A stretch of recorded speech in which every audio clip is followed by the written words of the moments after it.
Good. I think we're on. I'm not even 100% sure. So I'm just going to pretend we're on. Hello and welcome to Fertility Talks. I am Mary Wong, your host this evening. Well, all the evenings. And I'm a traditional Chinese medicine practitioner and acupuncturist, best-selling author of Pathways to Pregnancy. And I'm the founder of Alive Holistic Health Clinic and your fertility strategist. So tonight I am so happy to have back with us Yvonne Farrell. So awesome, because we had an amazing, fantastic conversation 2 weeks ago. So when you guys are done with this one, check that out next, like from 2 times ago, because it was a very profound and awesome chat, either like, for fertility, but really for your life as well. So before we get into the meat, talking about the Tao of Fertility, part 2, which is really about embracing the mother that you already are to, have it come into fruition.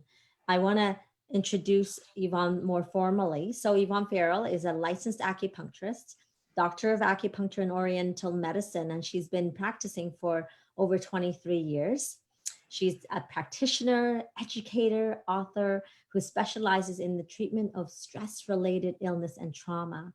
And how appropriate to have you be a part of this conversation, Yvonne, because as many people who have been going through fertility challenges, it is a highly stressful time and highly traumatic time, especially in these challenging times. Yes. So thank you for being here, and thank you for coming back and talking to us all again. I love this. Thanks for having me. Absolutely. So I think what we want to do is give a little mini recap of what transpired last week. We could have just kept on going all night, really, but we had to cut it down. Yeah, exactly. Because we love this conversation. There's, as I always say, when maybe you experience this as well in practice, but women come in, they're always looking at, what more can I do to get pregnant? And I'll typically say, well, sometimes it's not about more to do. It's about perhaps something that you can let go of, or let's look at in the way that we be in what you're doing. Because guess what? I look at I look at everything. It's like, you're doing all the right things. Yeah. Yeah. I mean, we were actually talking about that last time to a certain degree, that people who are doing everything they can to become pregnant, especially those that are seeing reproductive endocrinologists and acupuncturists, they're all really aware, because of so many research studies that have been done, that acupuncture and the herbs actually help your chances of getting pregnant, regardless of how you're going about doing that. But I don't think there are enough conversations being had about the philosophies behind what it takes to be in the right state of beingness to get pregnant, right? And to have a pregnancy come full term and produce a baby. There's a state of beingness, as you were saying, that doesn't have anything to do with what you're doing. It has to do with the relationship that you have to yourself in the most powerful way that gets you ready for what's to come. Yeah. And this is such an important conversation because it gets missed, because again, everybody's looking at more things to do, which is oftentimes really more outside of yourself. Yeah. And those things are all important, right? 100%. Yes, essential. absolutely. You have to get the right diet. You might need lab work. You might need medication. You might need herbs. You might need all of these things. But to my mind, as important as all of those things are, if you're not aligned in your beingness, then those things will maybe not be as effective, or you might have to struggle for a little bit longer, or you might have to do more if you're not really in alignment. I think about all the times we hear people who struggle to get pregnant and do all these things, and then they go on vacation for 2 weeks and let go of everything, and they just get pregnant. Yeah. right? Yeah. And And that does happen. And then they get mad about, like, the people yeah, that witness these women that get pregnant on vacation yeah, will be mad about it. Cause it's like, I just yeah, like, yeah, please, like, one of the yeah. things they That's not say, how it yeah, happens. it's like, you don't tell me, when Yeah, I come to you for the acupuncture, herbal medicine, lifestyle changes and all that, but yeah, don't tell me to relax. yeah, yeah. Right? And I get how hard it is to actually relax because this process is so stressful. And if the process is stressful and your life is stressful on top of that, um, you're really invested, which also increases the stress. It makes total sense, but it is also the opposite state of beingness that you need in order to increase your chances. Can you get pregnant while stressed? Absolutely. But if you can find ways to manage the stress, if you can let go of the things that you're struggling with emotionally or mentally or historically, then you stand an increased chance. All those other things you're doing will work better if your body and mind are aligned, Absolutely. And one of right? the things I say is, um, are you creating room for this baby? And That's sometimes, right. I'm met with a blank look on their face. It's like, what do Yeah. you mean? Of course I am. I want this Yeah. so badly. Yeah. And so then the question becomes, well, what does that really look like? So Yvonne, can you go into, like, what does that look like when we make room for the baby, when we're Yeah. cultivating, the mother Yeah. that we deserve to be? Well, you and I were having a conversation about this. There's sort of a universal energy around motherhood. And as you were saying, you frequently tell your patients that they should mother themselves first. And what I would say is if you can manage the skills to mother yourself, if you can be kind to yourself, if you can be nourishing to yourself, if you can be loving to yourself, then you will be cultivating this universal energy. Sometimes we call it archetypal energy, but this sort of universal agreement of what it is to be a mother. And if you can do that with yourself, then you are preparing yourself and acknowledging and setting an intent that you are ready to receive a child into your life. If your life is very complicated, if you're very busy, if you're working 60 hours a week, if you go all day without eating and then try to catch up at 7 or 8 o'clock at night, then you are not signaling to your body that you are ready to receive a baby. Do Mhm. you know that it's true for humans in the middle of labor, but it's certainly well seen in mammals everywhere that if a gestating mammal goes into labor and there is danger, labor will stop. And it will stop for a very long time because that animal is sending signals that it's not safe to give birth. Well, if Right. it's not safe to give birth, it's not safe to get pregnant. Yes. And I love that you articulate this, because the interpretation will be, my body is my enemy, it's failing me, Yeah. I am a failure, right back to that self-judgment Yeah. that we spoke about last time. Yeah. And And that's not really what's happening. Your body is telling you what's safe, mhm, right? So your body is always going to be working towards survival first. That's its goal, is to keep you alive. But if you want to keep somebody else alive, if you want to give birth, if you want a mother, then you have to be able to signal to your body through intent and through cultivation and through um, the development of the right sort of mindset that you really want this and that you are willing to make it a priority, mhm, right? You're willing to nourish yourself appropriately. You're willing to go through whatever tests you have to go through, take whatever drugs you have to take, whatever surgery you have to do, that you're willing to do all that. And on top of that, you are willing to receive. You can't receive when you're on the run. There's no receiving there, right? So you have to develop this capacity to nourish yourself as a mother would nourish you. Not even perfectly. Thank you for saying that. Yes. Better Yes, than you exactly. currently are to Right. increase your chances. You don't have to be the perfect mother. God knows I'm a mother. There's no such thing as the perfect mother.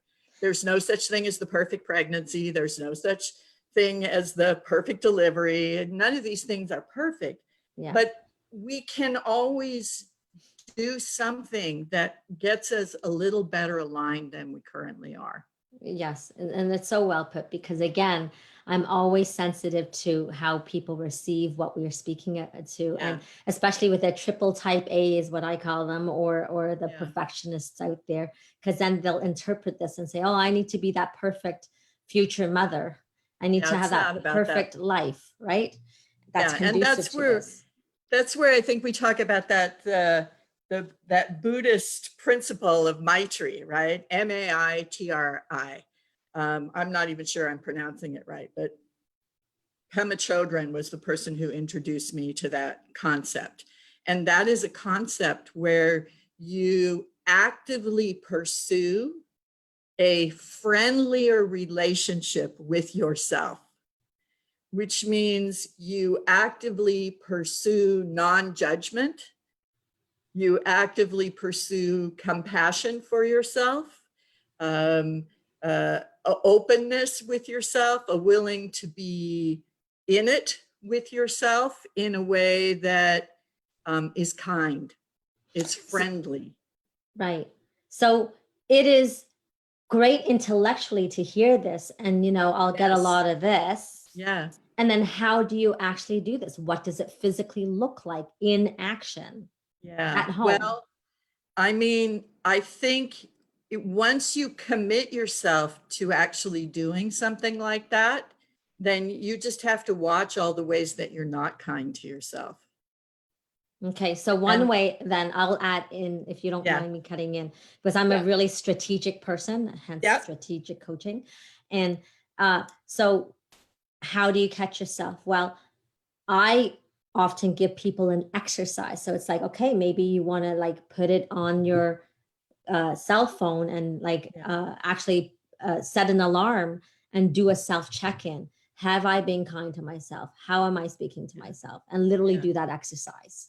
Right? Yeah. And like a gratitude journal, maybe at the end of the day, you can say to yourself, what 3 kind things did I do for myself today?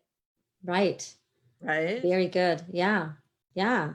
And that checking in will have you sometimes say, oh, nothing. Oh, I can't come up with 3. Right. Right. Oh my God, I can't come up with 3. Or on a really bad day, I can't come up with 1, right? Yeah. I didn't do one kind thing for myself today. And then it's never too late to do 3 kind things in that moment. Yeah, or even just the one. I'm going to make myself a cup of tea and I'm going to sit down and put my feet up and enjoy that cup of tea. I'm going to do it in a mindful way, right? Or I'm going to put lotion on because my skin is really dry, right? So I'm going to do this act of kindness. I'm going to get my favorite lotion out, and I'm going to enjoy the smell of it because there's kindness. Or maybe before you go to bed, you do something that allows you to prepare food for the next day so that when you're on the go, you have food with you. And that act of kindness for yourself demonstrates your mothering capacity. Yes. Right. Yes. And it again, doesn't take much. No, exactly. And it's just the acts and the little acts of kindness to self over time consistently can make all the difference. Yeah, I don't know if there was a meme going around, if it was the Dalai Lama or somebody else, but the basic sort of idea of the meme is if you think the small things don't matter, spend the night in a room with a mosquito, Right. Yes. right? Yeah. It's always the small things. It's not this big, overt, complicated change. It's always just the little things, Well, I right? mean, case in point, you look at the coronavirus, it's microscopic Very and little. it's having a giant impact in the Yes, world globally. So, yes, yes. And the one small thing we can do, wear a mask. yeah, It's not yeah, complicated, no, right? 100%. It's a Yeah. small thing. Yeah, and consistently over time, Yeah, making an impact. right. Yes. So it's this exact same analogy, but Yeah, opposite to what people have fears around. So yeah, these acts of kindness are small. yeah. Very small. Yeah. Sometimes it's just stopping and taking a few deep breaths, like we talked about last time. I mean, Hmm. that is a very powerful act of kindness. And if you have any awareness of that critical voice in your head, if you can hear yourself talking to yourself, right? If you feel shame about what you did, or you feel guilty about what you did, or you feel like you're not good enough, or you have fears that you won't be a good mother, or you won't be able to manage it all, whatever that is, if you can hear that, then you have to be able to stop and say, thank you for sharing, right? But I know that's not true. Yeah. I can hear you're scared. I can hear you're afraid as you're talking to yourself, right? I can see that, but we can do this. But the challenge with that is, people believe in their stories. It's ingrained like Yes. this is their truth. So Yes. how do like it's easier when they come to us and we point it out to them. Yes. So how can, you know, a woman at home catch themselves in the act, because what they're going through in that moment is like, this is the Yeah. truth. This is who I am. I'm a horrible person. I don't, whatever it is going on in their Yeah. head. Right. Yeah. So many people don't recognize those voices in their head, so it's hard for them to catch it. But even the people who don't recognize the voices recognize the emotion. Yes. They Yes. know when they feel bad, Yeah. right? So if you are going through your day and you're not feeling comfortable, you're not feeling bad, even if you can't identify what the emotion is or the thoughts are, you're out of sorts. That's the time to do something kind for yourself, Love it. right? Because our inclination when we hear those voices or when we have those feelings is we judge ourselves harshly. And yet, as we were saying last time, you would not judge the people you love in that way. Well, Maybe. if you really think about it, and if you did judge them that way, you would feel bad about it afterwards. Yes. Yes. And then there's self-judgment. Yeah. With Yeah, that, for sure. right. And so you have to, you know, you really have to have the willingness to watch yourself a little bit. I think most of us at some point or another are unconscious about those voices. We're not really Absolutely. trained to hear them. But they're there and they're there all the time. And those voices make us feel so bad about ourselves. And yet we have a body and a mind and a heart all linked together in a way that says that you're not broken. You know, you are learning something about yourself, you are struggling to grow, you are having whatever experience you're having, you may be traumatized, you might be frightened. God knows everybody's frightened right now with this coronavirus. Everybody's afraid, everybody's worried about what's coming next. But those things are experiences you're having. They aren't who you are. Who you are is not broken. Who you are is the person watching yourself freak out, Yes. Yeah. And it's so right? true. Yeah. And so, I mean, that's why even if you don't have that level of awareness, everyone can be kinder to themselves. everyone. And And as absolutely. you said, in very small ways. So let's pivot now, slightly different, but on the same vein, right? We're talking about letting go. And Yeah. so letting go of past Yeah. experiences. So, in this case, specifically Yeah. with experiences with fertility, whether it's a miscarriage or a failed IVF Yeah. or getting your menstrual cycle again and again, month after month, Yeah. how do we let go Yeah. and how do we not judge? There's a beautiful philosophy in Chinese medicine, and we typically use it with students.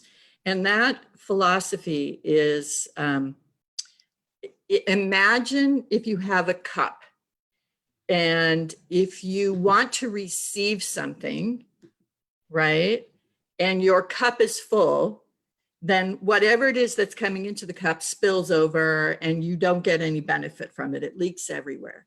So in order to receive, you must first empty the cup, right? And so when we talk about an empty cup, we're not talking about being void of resources or love or capacity. What we're talking about is the ability to choose to make room for something, right? And how we do that is by letting go of things that don't serve us anymore, by letting go of grudges, by letting go of self-judgment, by letting go of old beliefs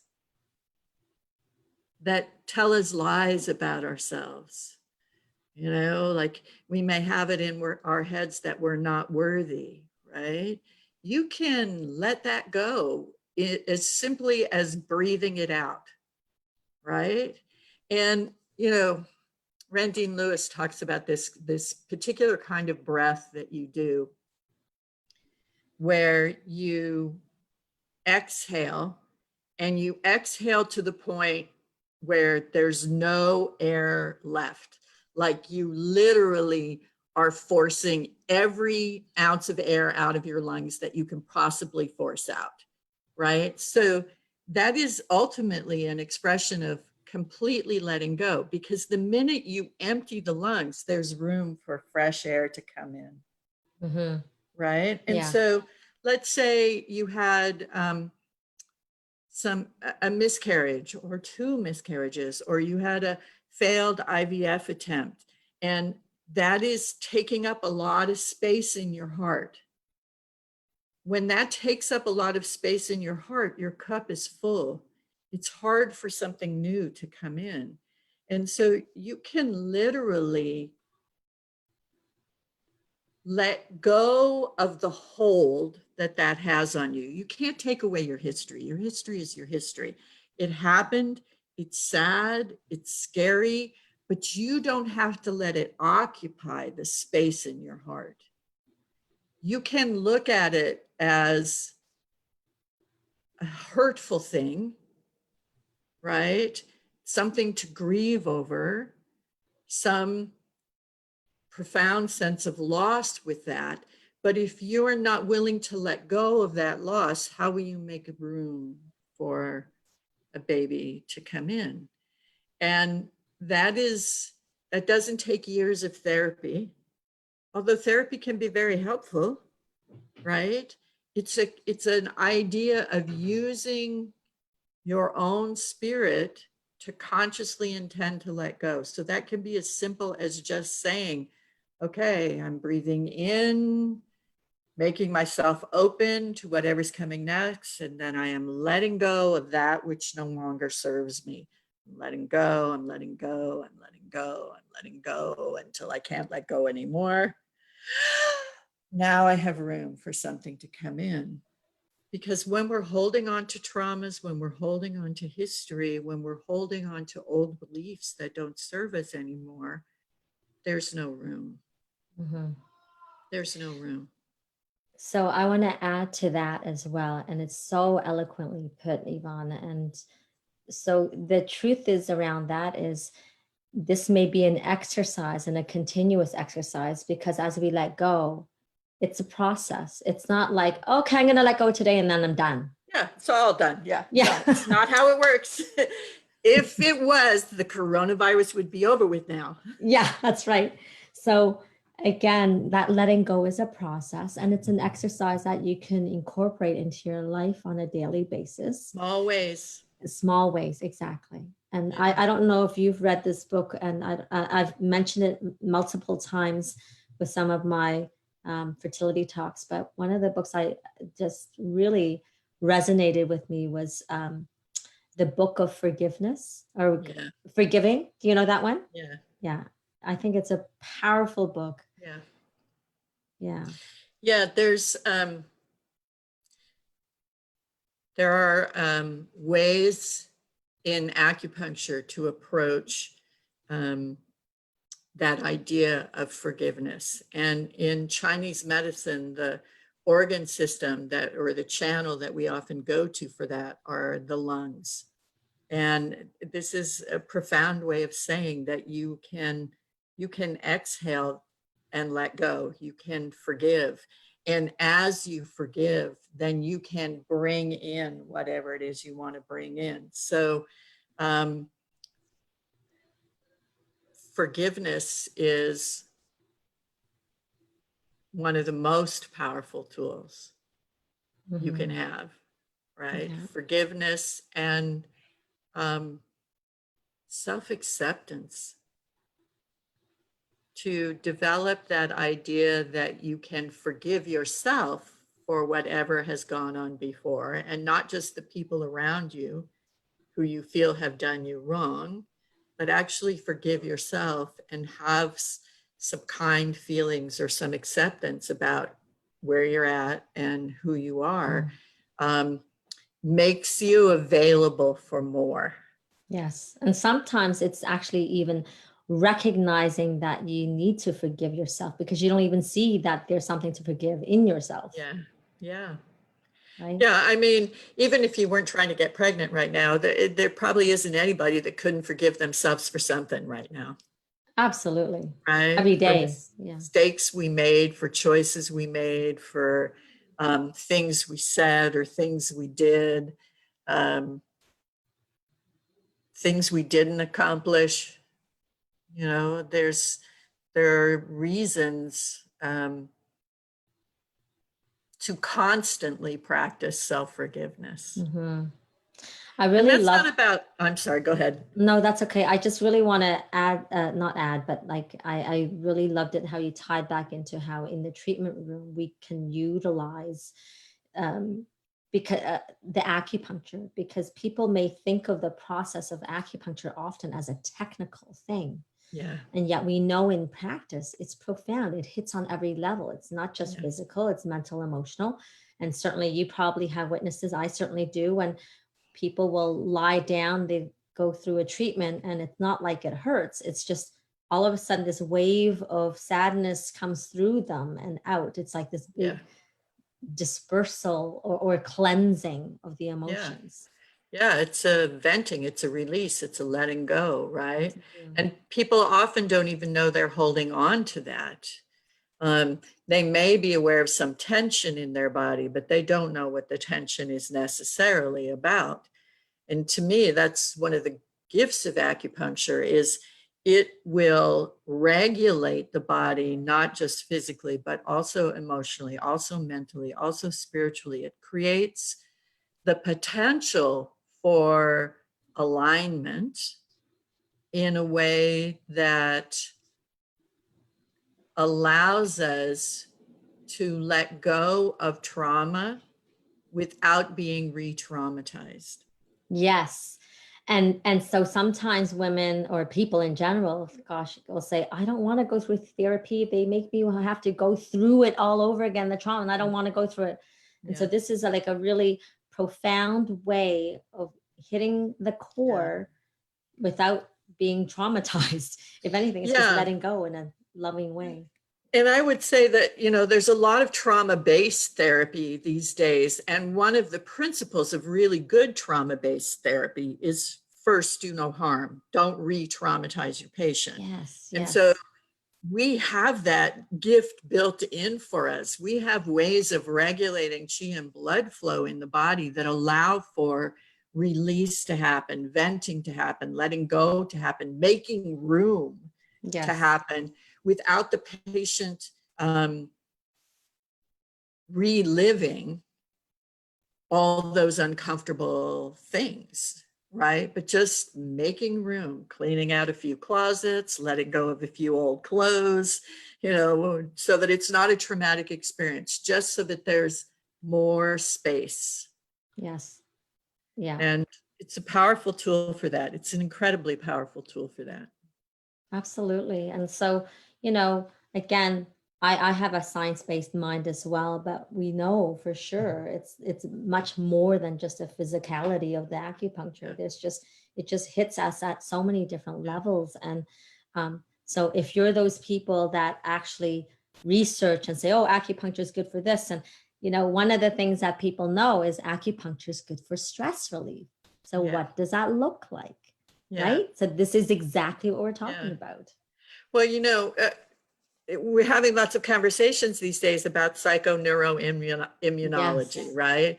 That your emotional state affects your neurological state, which then impacts your immunological state, right? And there's a lot of science around this. But the thing that a lot of people don't know is it's not just PNI, it's psychoneuroendocrine immunological, Yes. right? So hormones are in there. 100%. Absolutely. Right. And so hormones are affected by stress. Your nervous system being out of balance affects your hormone levels. And all of those things impact your immune system in a way. And so to me, the most powerful thing about acupuncture is it doesn't focus on just one of those things. Any impact it has balances it all. Yes. Like, right? it's not on a linear scale. It can hit it at any interval. I think that's great. Full body, right? Yeah. It's not system specific. Right, exactly. Brings It's regulatory. everything into balance. Yes. Yeah. And so I love it that, we have these fancy scientific terms, but yet we've been doing it for thousands of years in Chinese medicine.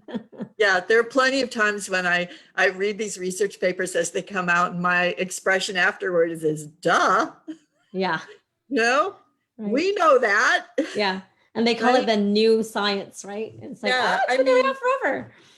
Even some of the things we're seeing coming out now about the impact that the coronavirus has on the cardiovascular system, we know that. We understand how epidemic diseases impact blood flow. Yeah. Right. And so the same is true with all the other stuff. We have a very, such a catchphrase word, holistic, right? What does that even really mean? But we are global in our approach to a human being's existence. We are not reductionist in our approach. We're not looking for the thing to fix. We're trying to create balance in the whole system. And in some ways, that the comparison is often we're not like mechanics who are looking for the short circuit or the spark plug that needs to be replaced in the system or the pulley and lever that's not working. We're gardeners. We tend the garden, which means we're interested in the plants, but we're also interested in the soil, and we're interested in the climate and how much sunlight. It's a much more global perspective on a human being than a sort of reductionist or system-based approach. And lifestyle and cultivating certain states of beingness are part of that. Mm-hmm. Right? So stress reduction then becomes part of that. Because if you can reduce the impact that stress has on your body, then you can regulate a lot of other things. So then let's tie it all back in, right? So we're looking at how do we reduce stress? So one, obviously, if there are things that you can literally put off, take away, get away from great. That's one Yeah. thing. Yeah. And then it's actually self-regulation through Yeah. methods that Yvonne has talked about. So can you give us a recap of what that looks like again? Yeah. So like the first thing I talk about is reducing input, right? If you want to make room for something coming in, part of emptying your cup is to stop letting in extraneous stuff, which, you know, we tell women who want to get pregnant that they need to slow down. Well, part of slowing down is really just reducing input, which means, you know, watch less news, spend less time scrolling through Facebook, you know, Google. Google, right? It's like reduce your input. And not only reduce your input, but try to make sure that whatever input you allow in is nourishing to what it is you're trying to intend, Mm-hmm. right? Whatever you bring in, like, you know, you probably shouldn't be watching slasher movies right now. Just saying. Just say, That okay. kind of input, right, creates this surge of adrenaline and activates fear. That input's not good. You know, even though you might look at it as, okay, I'm going to take a break, I'm going to have some popcorn, I'm going to watch a movie. Don't watch that movie, right? Be prepared that whatever you allow in is going to go right into your heart through your eyes, right? Whatever you take in through your mouth is going to go right into your digestive tract and nourish you or not, right? Depending on what you allow in. So that first thing is reduce input, right? The second thing has to do with interaction, right? That's really the more emotional or relationship kind of place. And what needs to happen there is you need to find ways to get more centered, more grounded, right? So we talked about, you know, spending time in nature. We talked about meditation. We talked about guided meditations. We talked about, you know, things that you can do creatively that allow you to express yourself emotionally so that you're not hanging on to emotions in any way, shape, or form. And finding the thing that makes you feel more like yourself when you're doing it. You know, and that is so bang on, because a lot of women will say, I don't even recognize myself anymore. It's a Yeah. former shell of themselves, because you're now, you know, so super hyper focused on Yeah. this job of trying to conceive that you're Yes. letting go of things that brings you joy. That bring you joy, that make you feel more like yourself, right? So that's going to be different for everybody. For some people, it's, you know, it's art. For some people, it's just simply hugging a tree or sitting watching the waves at the ocean. You know, it doesn't, it's not like there's one way to do it, but whatever you want, whatever it is you're doing, you want it to make you feel more centered, more grounded, and more embodied, which means you want to feel like more of who you are when you're doing that, right? And then you have that really deep level, which is that need to find stillness. And you don't need 8 hours of stillness a day. Yes, thank you for that, because you know, a lot of people that we see here, Yeah.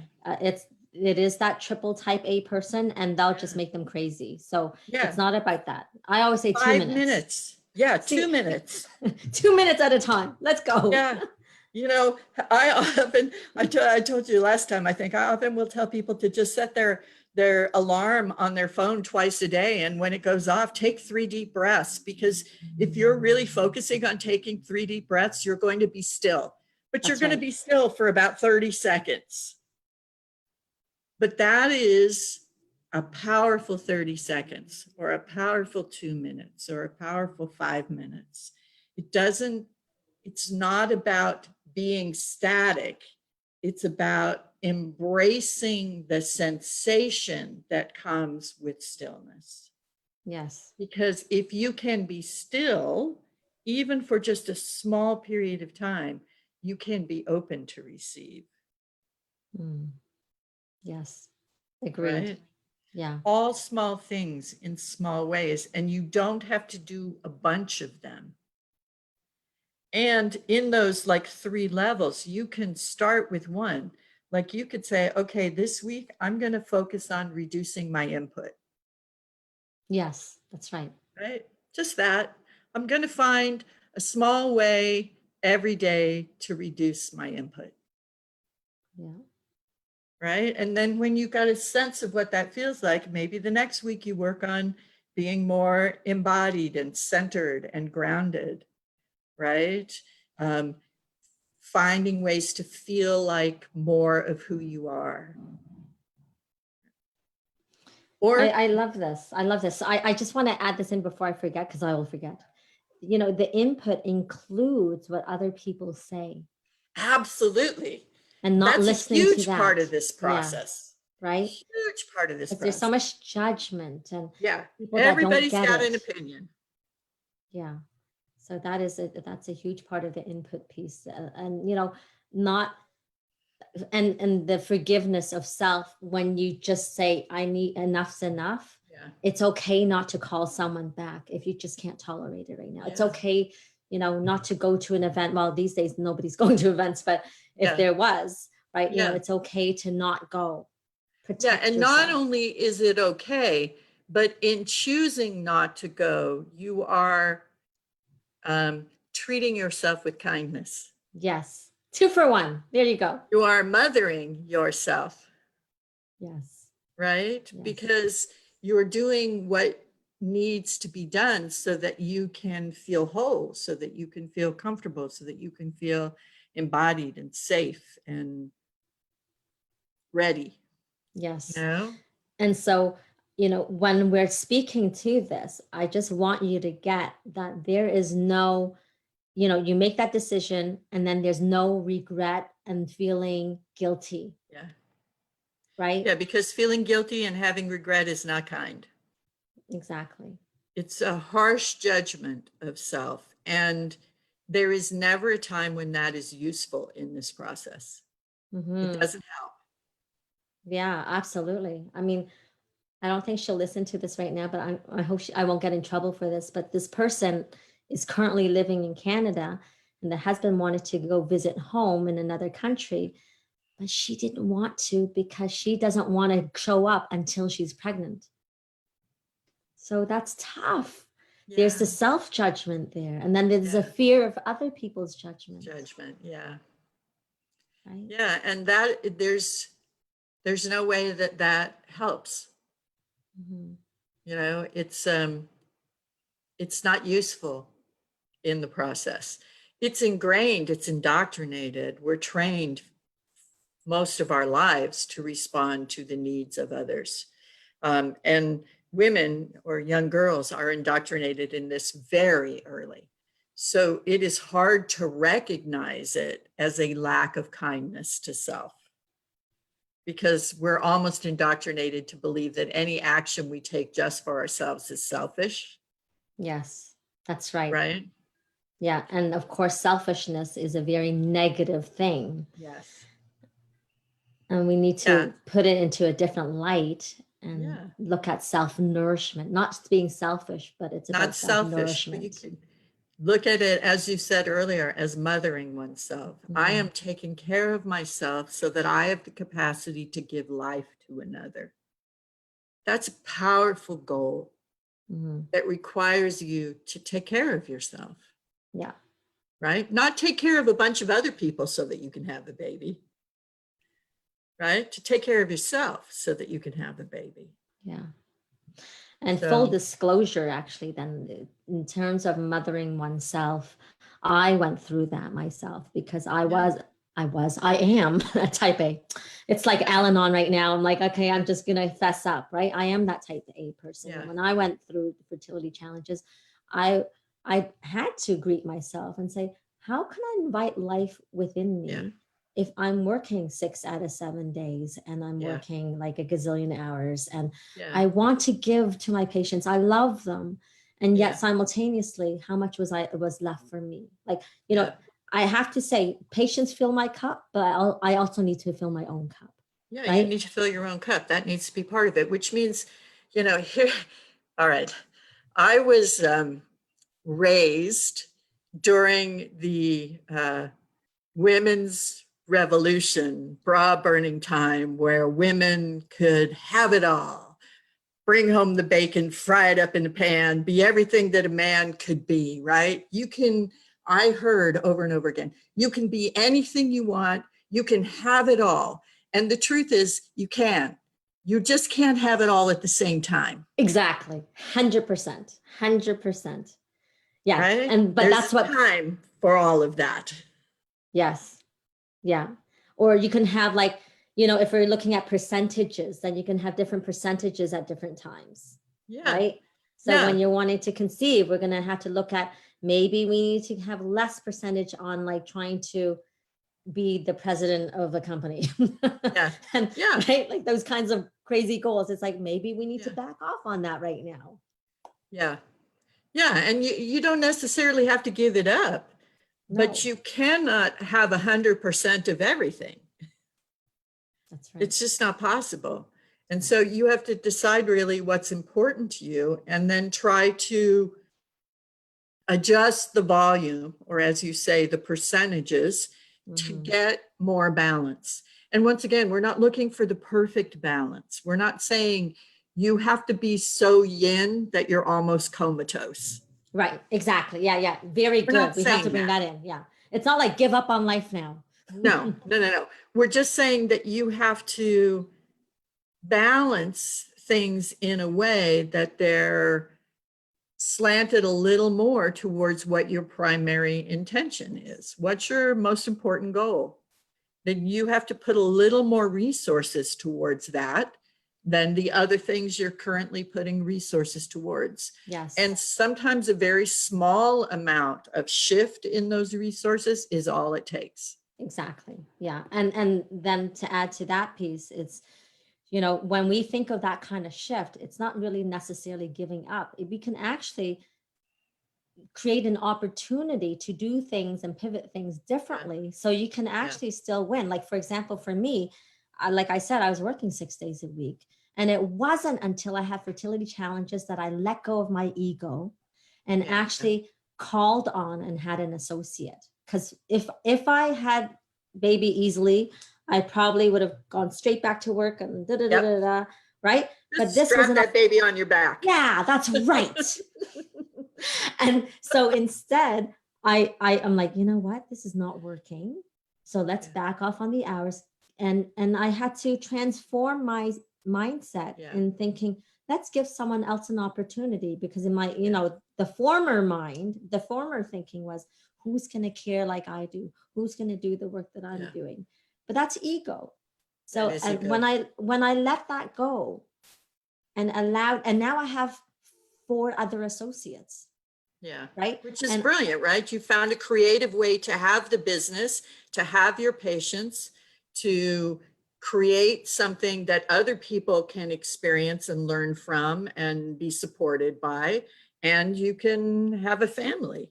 Yes. And I haven't increased my hours because, once you have the kid, you still want to be there, especially when you've been having challenging times. Right. Yeah. So and this is an opportunity. Again, it's like through challenges, kind of like COVID, through challenges, provides us truly opportunities to shift our lives in the way that you want to create it.